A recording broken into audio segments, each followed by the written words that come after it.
Thank you for the invitation. I'm very happy to speak here.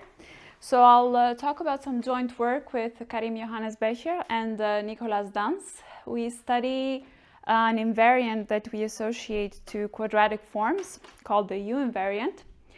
And for this, so to quadratic forms which are defined over function fields of curves.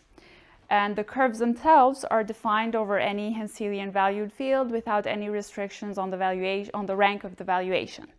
And to conduct this study, so essentially we want global properties, meaning defined over the function field of the whole curve. And for that we conduct a local study, meaning we position ourselves locally around points of the curve.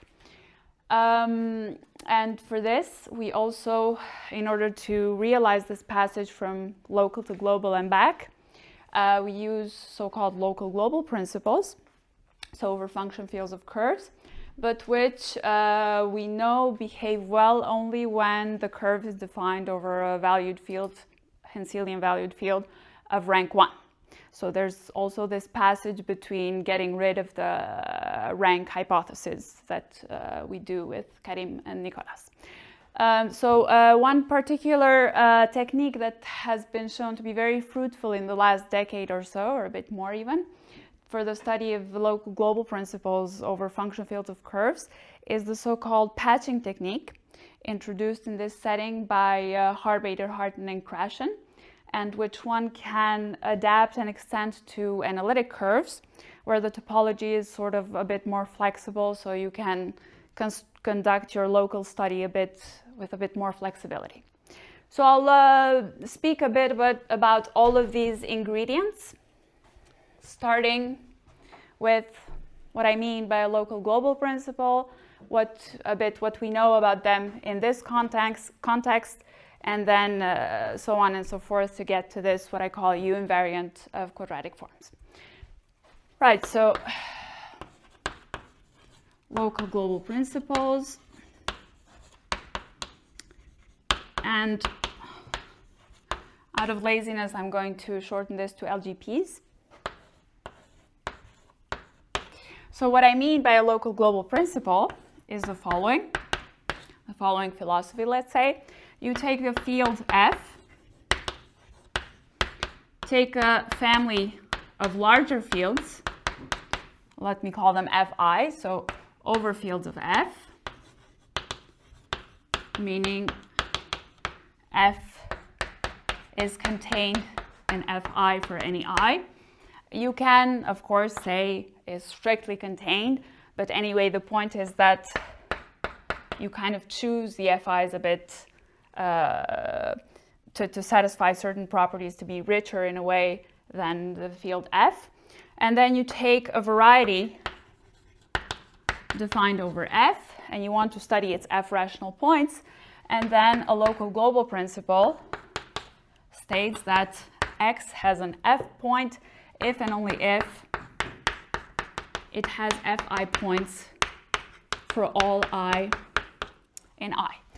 Of course, the idea being that you chose your family of larger fields in such a way that studying this directly is much harder than studying this, or better said, studying this side is much easier than studying directly this side, so knowing the equivalence should be of help. Of course, this is not always true. Some examples of where it holds. So the most famous one, historically, the first one, is the Hasse-Minkowski theorem.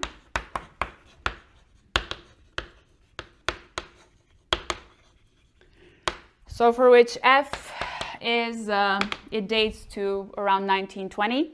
F is Q, or a number field, if you will, any number field. The Fi's are the completions of Q. So you have the p-adics in R. Non-trivial completions of Q. And then X over F is a quadratic. And with these assumptions, the theorem states that LGP, meaning this equivalence, holds. But even with this nice choice of fields and overfields, just by changing a bit your variety, remark, no longer true for homogeneous polynomials of degree 3. One can construct an example, and it's not very hard to see, or a counterexample, if you will, a non-example of local global principle. Then, more in the setting in which we're interested in here, so over a curve, what Harbader, Hartman, and Krashen showed, vaguely speaking, is the following. So Harbader, Hartman, and Krashen. And this dates from around 2009 by using what are now known as patching techniques. I'll tell you a bit more about these soon. So LGP holds when, so these are the choices for our fields and overfields. So F is the function field of some curve. Well, let me start with K. K is complete discretely valued. A complete discretely valued field. When I say discrete here, I mean rank 1. C over K is a nice curve. The valuation group is the integers. Yes, isomorphic to the integers, yes. A nice projective curve. By nice, I really just mean something like irreducible and irreducible and reduced. You don't really need anything else, normal, and that's it. And right, the FIs for, so LGP1, the FIs, I won't make them very explicit, but in the spirit of local global principle, they construct them, so constructed locally over a nicely chosen, a fine enough model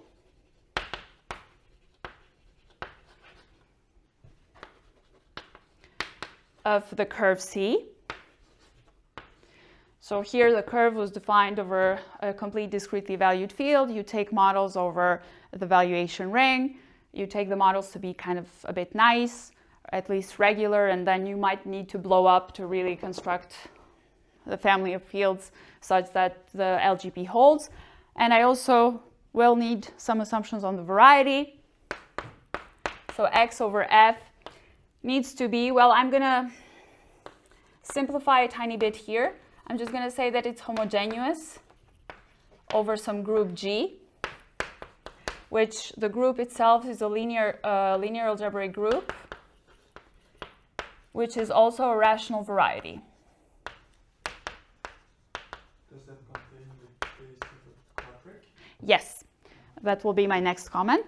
But first, so homogeneous, I will leave it like this. One needs something slightly stronger, but either way, this covers anything that is projective homogeneous and principal homogeneous. And,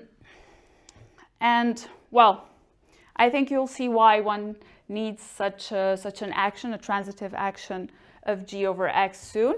And then the other thing is this rationality assumption.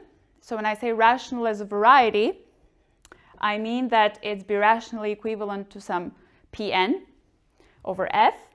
And that is really needed in order to make this patching technique work. Can I ask a couple of questions? Yeah, sure. So first of all, here homogeneous, the one transitive is over the algebraic closure? Yes. The slightly stronger version that is needed here is transitive action over any field extension of F. Over any field. It's slightly stronger, but in many cases equivalent to the one you just said. Okay. What was the other question? Well, going back to there, you said it was easy to see. Do you mean Easy. Wellman or in some Oh, no. You no. can construct, I mean, you mean for this one, right? Yeah. Yeah, you can construct. I think this one will work. But how do you argue that it doesn't? I think, okay, All right. I don't think at all that you need something as fancy as Brouwer-Manin. I think these are relatively elementary considerations that allow you to get there. It's not something that is done in 2 lines, but like a page and I think there exists a paper of a page and a half or something like that that shows. It's due to Selma, I guess. Yes. Can I give a comment on that Yes. also? Yes. So if you are smooth homogeneous of degree 3 and you are in at least 10 variables, then Brown proves that you have a local global principle. And if you have 9 variables, then still, if you're smooth Rulli proved, you still have a local global principle. And conjecturally, that should hold from degree 7 on. Okay. But I was asking about how do you show that that one like this doesn't have a rational point? I think you really need to consider extensions of Q and then potentially use like So it's kind of variation of, it's not quite by looking at all completions, but kind of looking several at a time? Or? Yes, yes, yes. You can always just restrict to a finite number anyway, typically divisors of the coefficients appearing. So you always kind of need to consider only a finite amount, even if it's infinite. If it's a local global. Yeah, sure. Yeah, if it's local global, yeah, sure. Okay, and as Raf pointed out, so remark, this applies to quadratic forms, to X quadratic. Because then the the role of the group is played by SOQ, if Q is a quadratic, the special orthogonal group. Then another example, which goes along the lines of what I will talk about next, what one can do with when one works with Berkovich curves, analytic curves, and I guess which is nice thematically speaking for this seminar, is in terms of valuations, the local global principle in terms of valuations. So this was shown by Kolyotelen, Parimala, and Suresh around 2009, also using the results, these patching techniques that Harbater, Harden, and Krashen proved work well. They showed that for X quadric over and K, little k here, a p-adic field with P different from 2 because, well, we're talking about quadratic forms. LGP holds. So with F, a function field over a curve. For FKC and the FI's discrete valuations, discrete completions of F. Right, so what I did in this direction is, so by extending or adapting, if you will, this patching property to Berkovich analytic curves,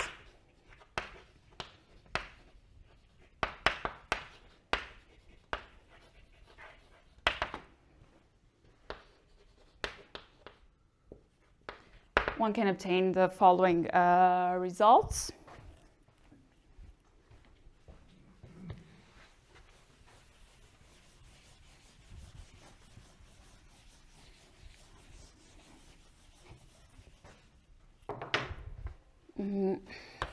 Theorem, let me call this A because I'm going to state 2 equivalent statements. So the first one is let K be a complete KV, okay, be a complete valued field.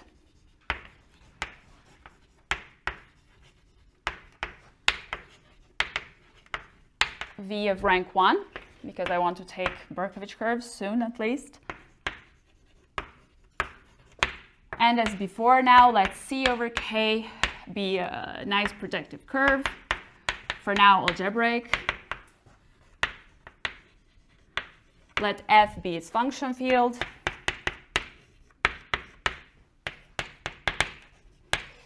Let X, as for Harbater, Harden, and Krashen, over F be homogeneous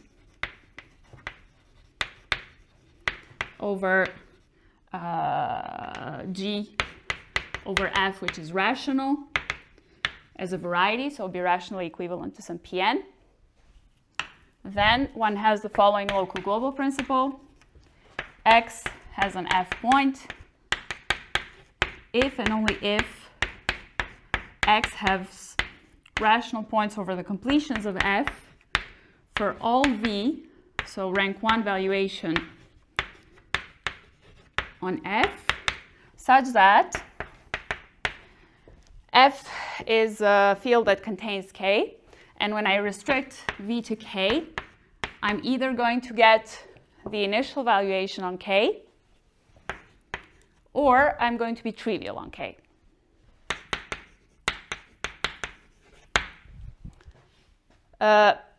Right, so this is one way to state this without using any Berkovich theory language. But in fact, this local global principle, where now we have as a family of overfields all of these rank 1 completions, is obtained in a pretty geometric way, precisely using Berkovich curves. So this is equivalent to another way of stating this. Let me call this theorem B, with the same notation, is that X has an f point if and only if X has, and here comes, this is the global part, and here comes the local one, MC, curly MC is different from MT for all C in CAN, where this CAN is the Berkovich analytification of C,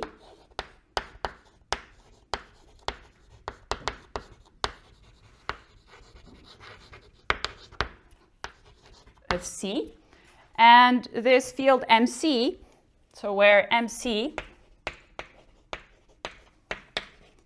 is, well, the fraction field of OC, so germs of meromorphic functions on C. I don't know if it's okay that I'm writing this slow.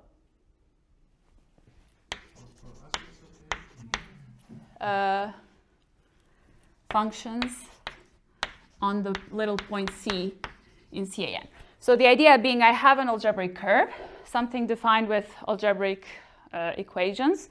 I can regard them as analytic equations. So I'm analytifying and I'm getting what I'm calling a Berkovich curve. I'll tell you a bit more about those soon. And then here, now over this analytic variety, I have the notion of an analytic function. I have a sheaf of analytic functions. I also have a sheaf of meromorphic functions, and what I'm doing is just taking germs of meromorphic functions. So from a geometric point of view, what this is global on the left and local on the right. And again, we'll come back to Berkovich curves very, very soon. But geometrically, if I know that my curve looks like this, something like this, then I'm saying that around each point, I have some rational point on X, which is defined, so this is the little point, little c, which is defined around C in some very small neighborhood. Right, so here you can already see from left to right is quite immediate, right? Because F, well, also F is K of C, but it's also the field of global meromorphic functions on CAN. So essentially, from left to right, it's quite immediate because you have a global meromorphic function. You just sort of specialize it at a germ, and you're done. But the other hand side is much more complicated because, okay, so you have these germs that are solutions, which essentially is going to give you a cover of your curve that consists of solutions. And what you want to do is get something global, but for that you have to be able to glue these local solutions, right? Except there is absolutely no reason, since there's no relation, no apparent relation between the local solutions, there's no reason for you to know how to glue them. So that's where the action of the group is important, because it's going to allow you to modify your local solutions in such a way that your through the patching then technique, you're going to be able to guarantee compatibility on the intersections. I'll tell you more explicitly about this, but just a vague idea of where all of the assumptions, all of the hypotheses here come into play. So a few remarks here. Right, like I said, and I'll come back to this equivalence. The two are equivalent. Theorem A is equivalent to theorem B. How does it compare to the other one we saw in this setting? So the Hart-Baader-Hartman crash and local global principle. Well, when K is discretely valued, which isn't really necessary here, you only need K to be complete with respect to rank 1 valuation, then theorem A or B, whichever one you prefer, is equivalent to the HHK LGP. So HHK for Hart-Baader-Hartman and Krashen. LGP. Then 2, well, just like for LGP, for HHK, sorry, since we are taking X's to be, this variety X to be homogeneous over some rational group, this applies to quadratic forms.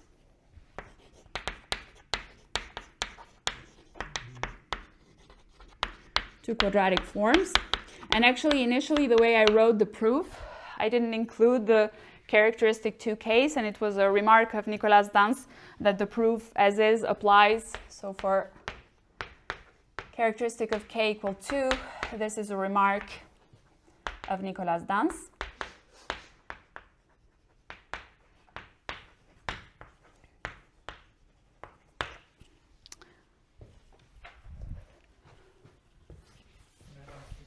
Yes. So for quadrics, you said that you can use SO2. SOQ. SOQ. But why is it rational? How can you see that it's rational, so that it applies? I think that's whatever you mean. Whatever you mean. It's a condition to be By rational. standard, yeah. But it's a standard result that SOQ is a rational variety. I mean, X needs to be rational. No, G needs to be rational. SOQ needs to be a rational variety. No, X is just homogeneous under G. Okay. It's a group that has to be... It's not rational because it has not necessarily a rational point. Oh, absolutely. Yeah. No, X doesn't have to be rational. It's G that has to be rational.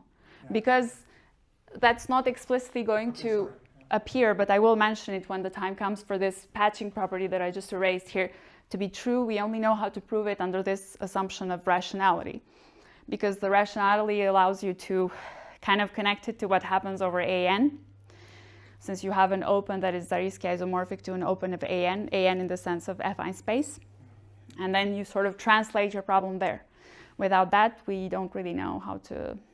Also, it seems completely obvious to me that given any 2 points of X, that there's rationally over them, you can find a group elements taking one to the other. I suppose it's some Galois chronological thing. That's in the assumption, again, homogeneity. Yes, but the fact that the assumption applies to SOQ. Like I said, just take the assumption slightly stronger, that you don't take it just over the algebraically closed extension, but over all extensions of the field. Yeah, and then then I don't see for SOQ. Maybe it's standard also. Sorry? For SOQ, it is so. Yes. I think for I think if you assume your variety, sorry? Yeah, sorry. Yeah, go on. I think if you assume your variety to be projective, then that might be enough for you to have from homogeneity the 1 over any field extension.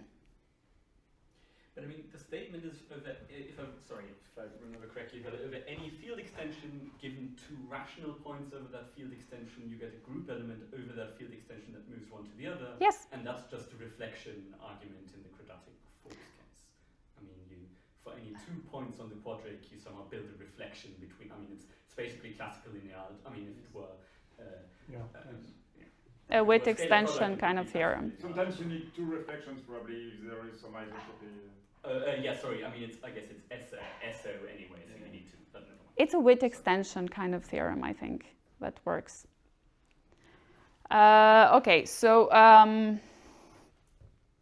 Right, and remark 3 is that theorem, well, A, because it's done without using the language of Berkovich curves, if, so first of all, if x is a quadratic, one can restrict to v discretely valued.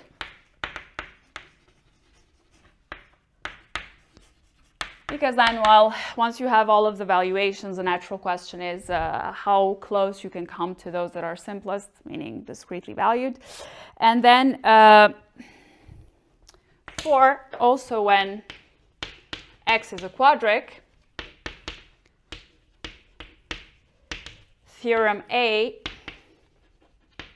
was generalized. What do you mean discrete value? Because your initial valuation maybe is not discrete. Okay, you can assume k is discretely valued, but this does make sense, not as I wrote it, but if you look just at the Berkovich curve, you can essentially restrict to type 2 and some of the type 1 points. But yeah, as I wrote it, strictly speaking, yeah. So theorem A was generalized to K Henselian of rank 1.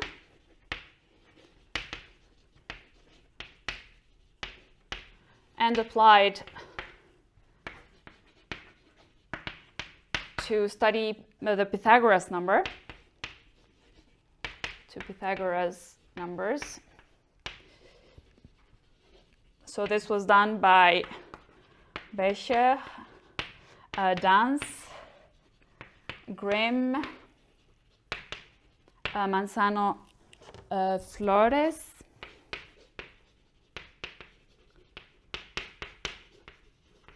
and Zaninelli. And then Nicolas Daans also applied it to study the Hilbert's 10th problem. What are Pythagoras numbers? Pythagoras numbers essentially measure how far, what is the minimal amount of squares you need to write down an element of the field as a sum of those squares. -1 probably. -1 is the sum of those squares. And then it was applied by Nicolas Daans to Hilbert's 10th problem. So when I say Hilbert's 10th, I mean when considered over something that comes from this context of function fields over curves. Okay, now let me tell you a bit, since they appear in theorem B kind of just all of a sudden, let me tell you a bit about these Berkovich analytic curves. So part 2,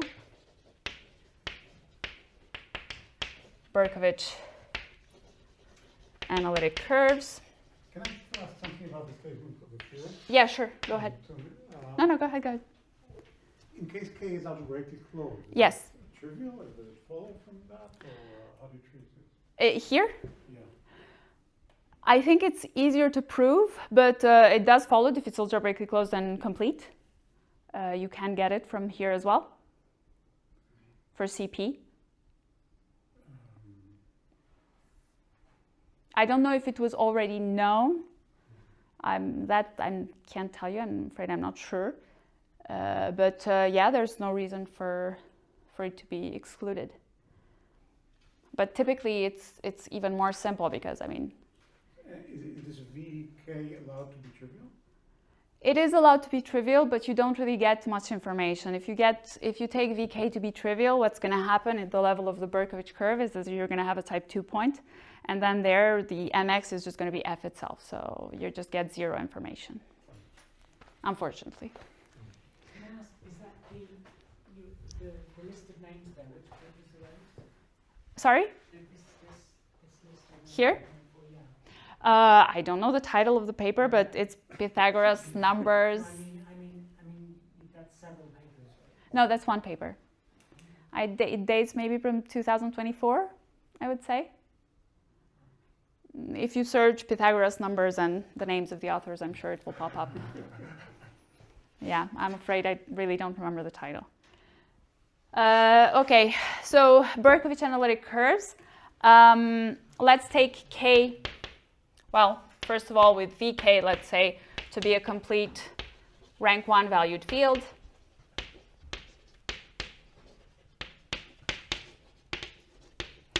I can look, if I so choose, at the valuation also multiplicatively, at it being exponential minus VK. And then I know that this is totally disconnected. So defining analytic functions over K or analytic varieties over K is slightly more subtle than doing so over C because of this. And then there are several approaches to defining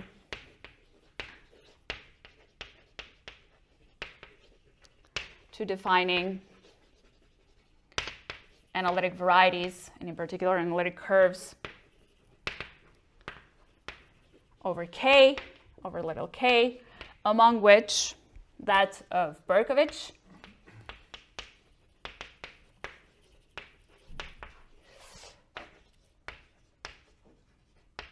which dates from the late 80s. And essentially the problem, so what Berkovich does is takes the field, which is totally disconnected, so you can't really define whatever you want to define there in a nice way. He just adds a lot of points and gets something that is much better behaved. So what you get is, I'll keep the theorems for now, because I want to come back to them. Essentially what you get is Berkovich varieties, Berkovich analytic spaces.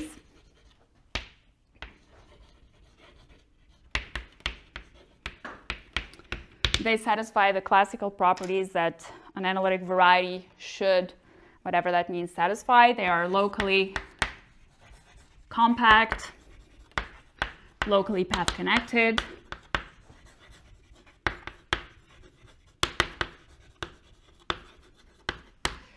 then one has an analytification functor.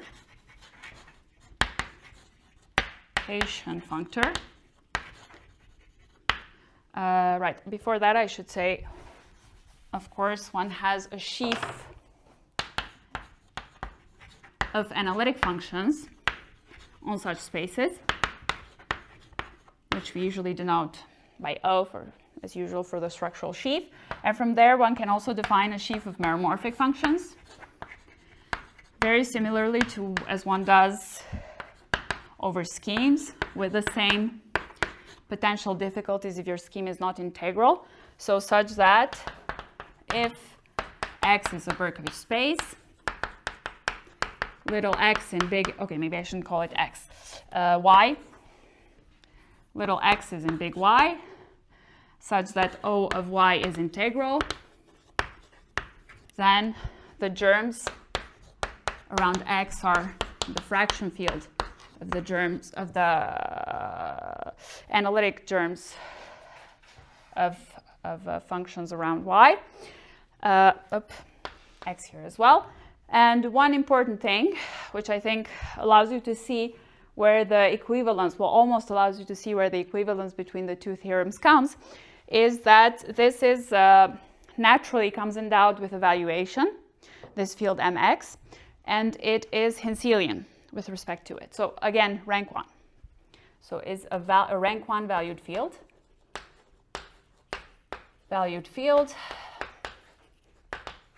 and it is Henselian. So which means essentially that your variety is homogeneous, it's going to be smooth, so you can just pass from the completion of MC to MC kind of easily thanks to this Henselianity property. Okay, now what I was saying before, there is an analytification functor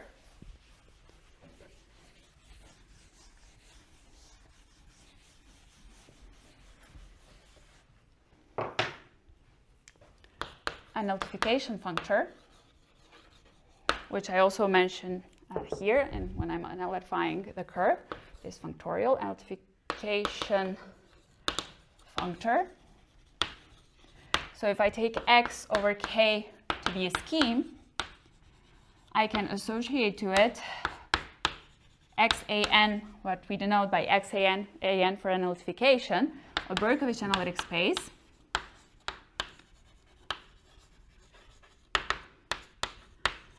And then for this nullification functor, one has Gaga type theorems, much like for the one over C, which means essentially one has comparison principles between the scheme, so the properties of the algebraic version of the object, and the analytic one. In here, in fact, xan, one can describe its points, it's going to be pairs xv, where x is in the variety and v is a rank 1 valuation on the residue field, such that when restricted to k, so the starting field here is just the starting valuation. And the topology is the coarsest, such that the projection, so where you take xv and you associate to it x, is continuous. And the result that is, well, interesting in general, but also in the setting, in the context of these two theorems, of how they compare, theorem A and B, is the following theorem, which is also true in the complex setting. That's the only condition for the topology, because you also have to, this just will tell you that the Zariski open subsets are open, but you also have to check the norm of functions. Okay, and polynomials and functions, sorry. And, well, okay. And evaluating functions is continuous. Is that vague enough to be true? Yeah, sorry. That's a real topology. Yeah, no, that's true. I'm just used to, yeah, anyway. Okay, so there's this, and then the theorem that I want to evoke is the following. It was proved by Berkovich, so it's true over C as well. It was proved by Berkovich for under certain assumptions over the curves, and then I think generalized by Antoine Ducrot to get rid of those assumptions. If C, let's say it like this, if C over K is proper analytic, then there exists C over K algebraic, such that, well, essentially C is algebraizable. Is equal, no, other way around. Like this. Yes, probably and here, classically it was also proved in the regionality setting, I think, perhaps. in the, This kind of paper, probably. No, I don't know. I honestly don't know. These are the references that where I've seen it, but yeah. And here, something that I've already mentioned is that, moreover, so the function field of the algebraic curve is equal to the global meromorphic functions of the analytic one. So this means if you come back and look at the theorems here, I could have written theorem B just for any proper analytic curve over K and taken F to be, well, the field of global meromorphic functions over this analytic curve, and it would have been exactly the same setting because of this theorem. And let me just draw the canonical example without giving all of the details. What does a Berkovich curve look like? Let's take P1, the nullification of the projective curve over K. I'm going to call it pk1an. Now what this looks like, it's a real tree. It has the structure of a real tree. Inside it one can find, because like I said, Berkovich's strategy was to take the classical k points and then add many others, is included in there. It's in fact in the extremities of the tree.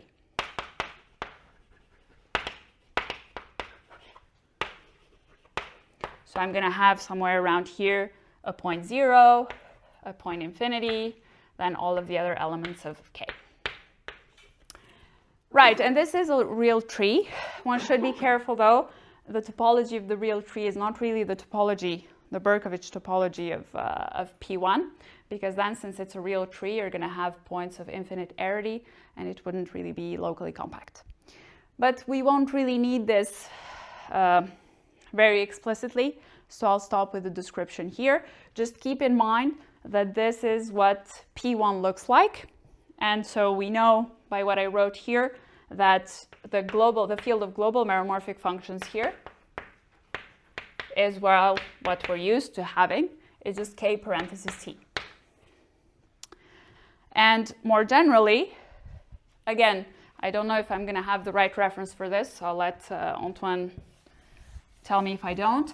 Antoine shows in his book on Berkovich curves that they always have the structure of an infinitely branched graph.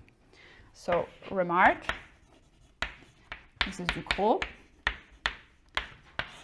A Berkovich analytic curve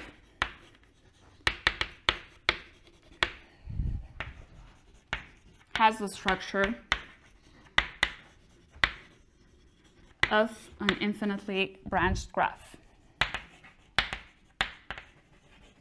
Perhaps I wrote it more systematically than Berkovich, but I think it really goes back. Right, it is also. It goes back to Berkovich. In the Berkovich first book, the chapter on curves essentially shows this. So probably I gave more details. Under certain assumptions, right? Also on the curves. Berkovich, no? Not so sure. Okay. I mean, probably I give certainly more details than Berkovich in this book, but I see. the main ideas go back to him. Okay. So this means if you come back to P1, to the drawing that I made here, okay, in general, the graph, the way it looks, the graph, it might contain also loops. But at least locally, you can, topologically speaking, you can kind of imagine it to be something like this. And in the end, we are interested in things kind of locally, right? So, yes, and one last proposition which will really make the equivalence now very clear. Proposition. So let's come back to curves. C over K be a nice projective curve. So did you want to say that it's locally a tree, or I mean, what is the content of saying that it's just a graph? What is the? I mean, do you want to say that it's locally a tree? I want to say that it's locally a tree, yes. Yeah, but you didn't write it. Okay, fine. No, that's what I mean by locally branched infinitely branched graph, if you will. That's That what you mean. Okay. it can have loops, but locally it's really just a For me, tree. graph means any binary relation. So Okay. Well. Okay.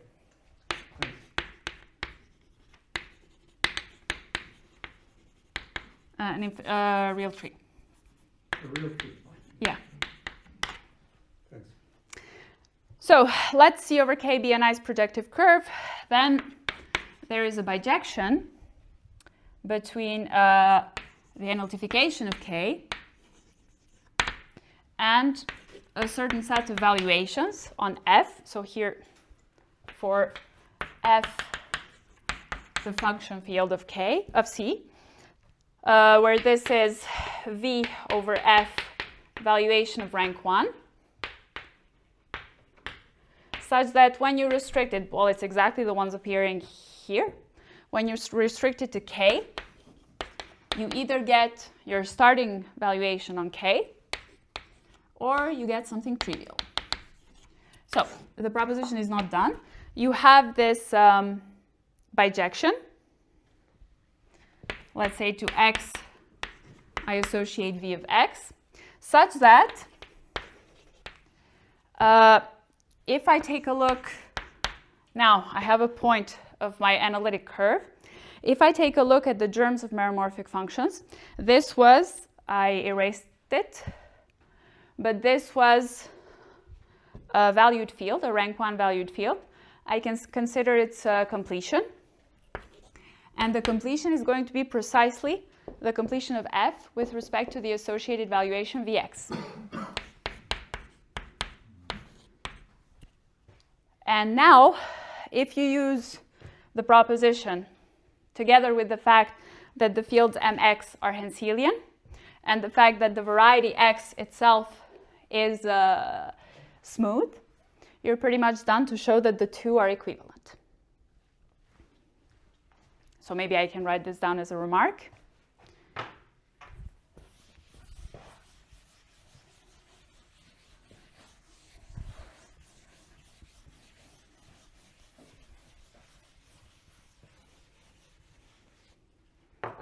Remark. To see theorem A equivalent to theorem B, as I wrote them on my left, one uses the proposition plus the fact that the fields MC are Henselian plus the fact that X is smooth. So you have Artin approximation to jump from the completion to the field MX. Yes? Probably extremely silly question. Probably not, yes? I'm confused since you wrote theorem B, where the variations that become trivial in the field come from. The Zariski closed points of